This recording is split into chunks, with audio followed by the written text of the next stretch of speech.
Izuku Shigaraki by Fangirl48 on AO3. Chapter 8 Go Beyond Shigaraki Style.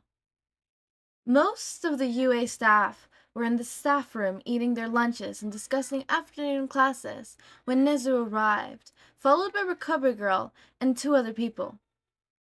Okay, everybody, I need you to listen up, the principal spoke, clapping his paws together. Somewhere on campus, we have a lost child. I'm sure, as most can guess, that finding him is at the utmost importance. Aizawa slid out of his sleeping bag and stood up. Why is a non-student even on campus? That, a little more complicated, I'm afraid, the principal answered, looking back at Toshinori and Gran Torino, each spotting a rather impressive-looking red mark on their foreheads from Recovery Girl's cane. We just need to ensure that we secure him before he has a chance to leave campus. Midnight and Hound Dog both have his description. Please ask them for details. We'll go tell the students that we're on a practicing drill. They are to return to their homerooms and wait for further instructions. Sir, what about his quirk? President Mike asked, lifting his hands, a small frown at his face. Should we be worried about the little listener attacking us? If you do find Izuku, proceed with caution, and observe until backup arrives, Nezu ordered firmly. He didn't want to think about what could happen if Izuku got scared and lashed out. The best case scenario was that someone got hurt. Well, the worst was one of the faculty's quirks taken or destroyed. Whatever you do, don't attack. The boy is rather emotional right now, and his quirk might lash out if you're not careful.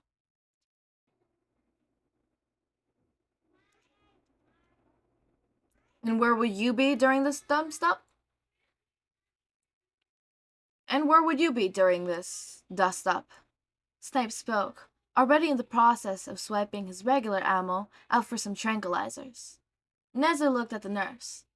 Recovery Girl and I will be in the security room, watching the monitors, and relaying information to all of you.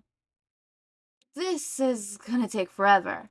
I mean, the campus is huge, Midnight said, remembering how small Izuku was, and knowing that there was many places he could hide. This could take days, and we can't keep the students here until we find him. Vladkey nodded. We also can't take the chance that he could slip out amongst the student body if we open the gate. Someone cleared the throat, and all eyes turned to a rather tall, sickly-looking blond man as he raised his hands. May I have a dumb suggestion?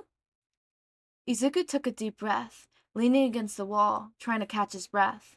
After activating one of All for Nothing blending abilities and jumping out the window, the curly-haired boy ran as fast and as far as possible. Much like Hisashi, Izuku also liked taking quirks and combining them together, though the elderly would typically exterminate to see what combining two abilities could yield. Izuku preferred more to waver powers together and strengthen them as a whole. His speed, for instance, was actually from combining a few similar powers together until he finally achieved a working version of something from an old comic book.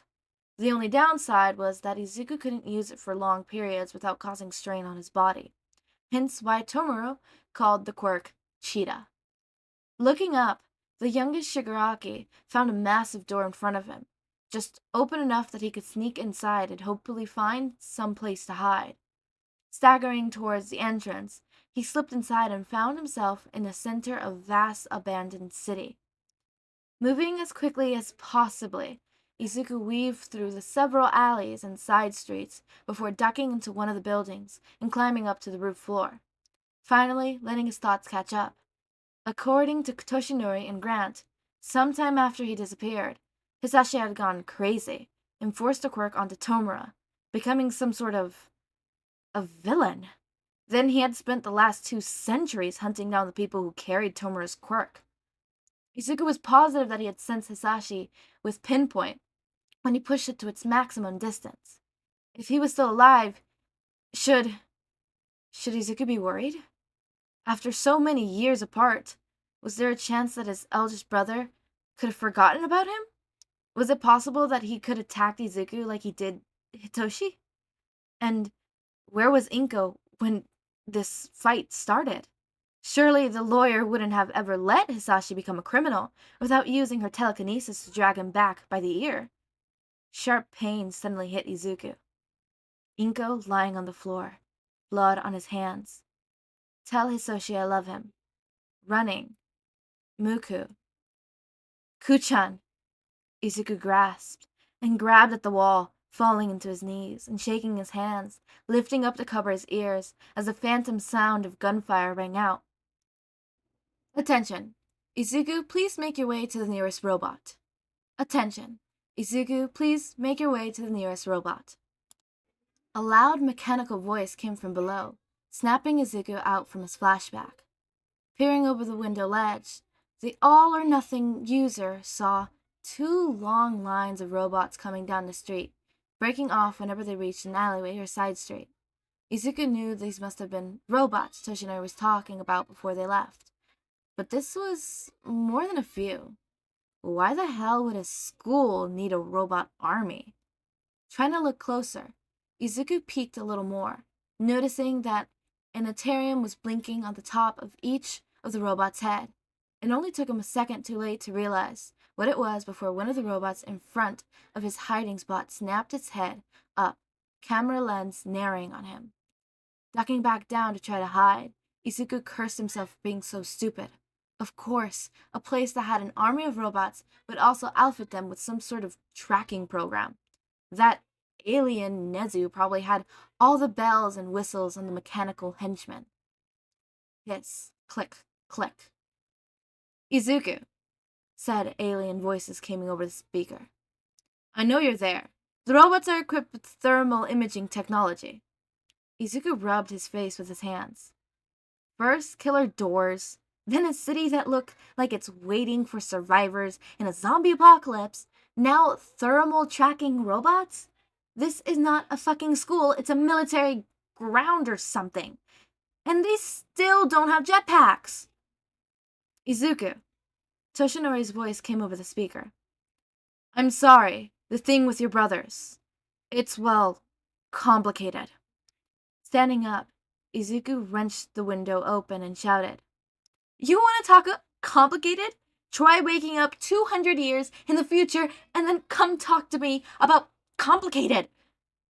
Izuku, please come down and let one of the robots escort you to the nearest faculty member. Nezu's voice returned. I'm sure that we could sit down and figure something out over a nice cup of tea.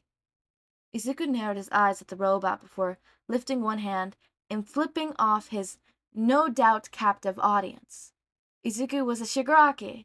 Shigarakis never just gave up. They fought until they had nothing left, and then they went beyond, just like that one French guy said. Taking off the shirt, Izuku sent a silent apology to the kind detective who gave it to him before starting to rip it into long strips. Glad that he had taken the tank top, Izuku began wrapping the fabric around his knuckles. This is your last chance, Izuku. Nessa's voice came, a little more annoyed than before. Surrender now, or I will be forced to detain you. Izuku activated all or nothing again and made his way towards the roof, not planning to make it so easy for the so-called principal to capture him. Holy crap, Grant gulped, watching Izuku jam another metal pole into one of the robots. I knew the kid was fast, but this is like watching an old video of myself from my prime. How many does that make? Nezu asked, looking at Power Loader. 16 in 10 minutes.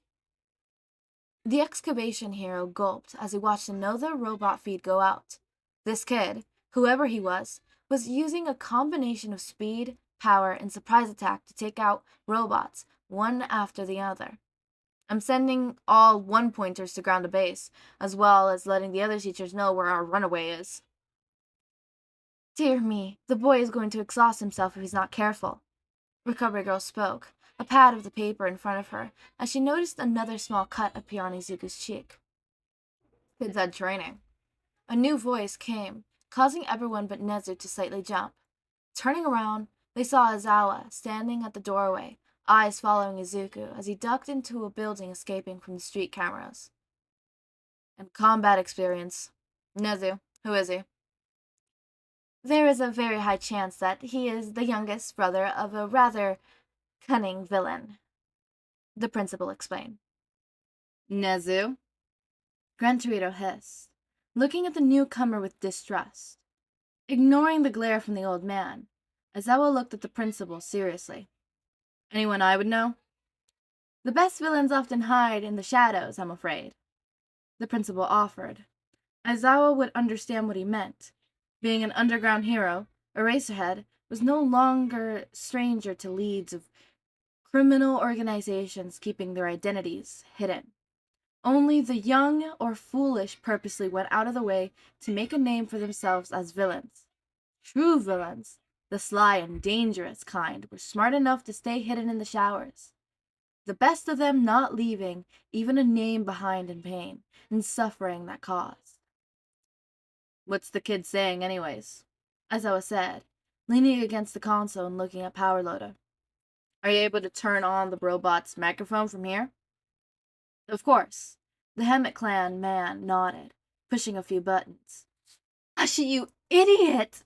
Izuku screamed, pulling vaguely over one of the robots and grabbing onto a fire extinguisher. Using his quirk to increase the speed and the pole he was carrying, he impelled it through the robot's head. Is he yelling at his brothers? All Might asked, noticing that Izuku was breathing hard. Well, of course he is, Recovery said, fixing the number one hero with a deep frown. You three seem to have forgotten that Izuku is basically 14 and just found out that his entire family is gone. If he was a normal civilian, none of you would have been so cautious to telling him that. Especially you, Grant. You know better. So, he's all alone and grieving, Aizawa said, watching as the boy now called someone named Tomoro a moron. Then the kid lifted a one-pointer severed arm and slammed it back into the robot's body viciously. Looking down at Nezu, the underground hero frowned. You could almost see the wheels in the principal's heads turning. I assume we're taking him in? Excuse me? Grant said, looking at the principal in shock. You can't be serious. After everything his brother did. I thought about general studies at first. If any lingering members of his brother empire remain, they could see Izuku as a way of claiming leadership. Izuku interrupted. Not Izuku. I had thought about general studies at first. If any lingering members of his brother's empire remain, they could see Izuku as a way of claiming leadership. Nezu interrupted. The teacher finally is arriving and started working with the robots to hear Izuku into an amplified open space. Now I'm wondering if the hero track might be a better choice. I want him, Aizawa said simply. Leave me alone! Izuku yelled at everyone, a bright light suddenly exploding from out of his body. Nezu grabbed the microphone. Everyone pull back immediately. His quirk's gone out of control. Aizawa hissed, watching. The boy collapsed onto the concrete, pure energy shooting off of him. He hit the buildings with enough force to leave damage. Damn it. I knew I should have gone instead of Nomura. Turning towards the principal, Aizawa's eyes went wide. The sickly-looking man buffed into All Might and took off running. Izuku hugged himself, trying to breathe. After the robots, people, and strange outfits showed up and trying to capture him, one of them was even shooting at him. Fighting robots was one thing. Their movements were easy to predict, but humans was another story. And without Hisashi or any sort of backup, Izuku quickly found himself outmatched. The woman from the entrance took a step forward, her hand going to her shoulder. And just Izuku knew he needed to stop her. Go away! He yelled, throwing his hand out, sparks coming off his fingers, and grudging deeply into the concrete that shot to protect her. Izuku looked at the gashes in shock as he stumbled back, realizing that if the barrier hadn't been 1 second too late, then the woman... he would have... Izuku screamed, falling to the ground and curling into himself, unaware that his distress was just making things worse. "What do we do?" Snipe asked, his bullets already proving inefficient against whatever power the boy was giving off. "I should have let Aizawa come instead," Midnight said, moving far back next to Ectoplasm. "Sorry, guys. I thought this would be a cakewalk with my quirk." Present Mike gave the R-rated heroine an encouraging smile. "How were you supposed to know that the kid was hiding this inside him?" "Ha ha ha ha!" A familiar laugh echoed, All Might landing in front of the teachers and giving a thumbs up. "Have no fear, for I am here." "All Might!" Everyone cried out in relief at the sight of the #1 hero. "I'm sorry to put you all in danger like this," the #1 hero said, looking at the damage to the city before his gaze set on Izuku. "I promise to explain later, but Izuku comes first." He took a step forward to the boy, ignoring how his fellow heroes beckoned him to stay away until Aizawa showed up. But something deep inside him told Toshinori that Izuku's quirk wouldn't hurt him. A sudden surge of electricity shot towards him like lightning and just barely missing the hero. A voice came from deep within him, saying that no matter what, he would be safe. All he needed to do was to keep moving forward. "Izuku," All Might spoke calmly, kneeling down and placing a hand on Izuku's back, not missing the way he flinched. "Izuku, can you hear me?" Izuku craned his neck to look at All Might with a look of pure anguish. "Izuku, I need you to calm down," All Might said, noticing that he was crying. Izuku shook his head. I can't, Toshi. I almost, that woman, I could have, She's okay," All Might soothed. "Her name is Midnight, and she's alright. I promise." I want to go home." Izuku started sobbing, slamming his face into his hands into the ground repeatedly. I didn't ask for this. It's not fair. I just want to go home." "I'm sorry, Izuku," All Might said, wrapping his arms around the boy to stop him from hurting himself more. "I'm so sorry." Like a dam breaking, Izuku lashed onto Toshinori and allowed all the grief to come rushing out, tears pouring from his eyes for several long minutes as he beckoned the hero over and over to take him home. Eventually, the light faded and disappeared entirely, leaving only All Might behind holding the exhausted Izuku. No smile found anywhere on his face. That was one emotional chapter. Oh my god. I've been hit by emotional chapter after emotional chapter as I've been recording all day today. I finally got this thing to work. Isn't that great? Turns out I just moved the folder to the wrong place and it wasn't picking it up for some freaking reason. Whatever. I fixed the problem, as always. I literally just got done working with my voice actor and some voice lines and stuff like that. Which, by the way, hi, if you're listening, because I was just informed that my best friend, aka my voice actor, watches my videos, but only the end part when I go on my small little rants, because, and I quote, "They like to see my rants. They like to hear my rants," which, hi, you get 24 access to my rants, so just saying. You get 24 access, trust me, you would know. Onto the chapter and the actual thing. The only note I really have to say, or two actually, is one, what the hell happened to Izuku? Like, what happened? What is that flashback that we keep seeing? I am so intrigued, and I love how the author is building suspense. It is really good and plotted out, and I love that we're getting this after the other chapter of humanizing Hisashi, right? Humanizing One for All, right? That is wonderful. That is amazing. That is great buildment. That is great pacing. I applaud the writer. I applaud them, the author. They did a really good job at wonderfully scraping this. I feel like this chapter wouldn't have hit as hard if it wasn't for the two chapters before this.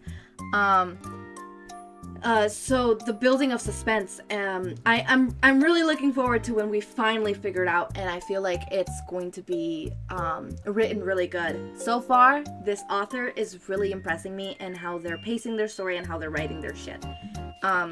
As for my other note, Dad Zawa. That's all I gotta say. I got Aizawa. I got a little bit of Dad Zawa because he's like, he seems a bit, like a tad bit worried for the child, obviously, right? And it's like immediately, I want him. Love it, love him, amazing. We're getting Dad Zawa crumbs, and I am here gobbling them up. As always, make sure to eat, sleep, drink water, take your meds, have a wonderful day or night. Join our community Discord server, link is in the description. Subscribe to see more of my content, and thank you so much for watching.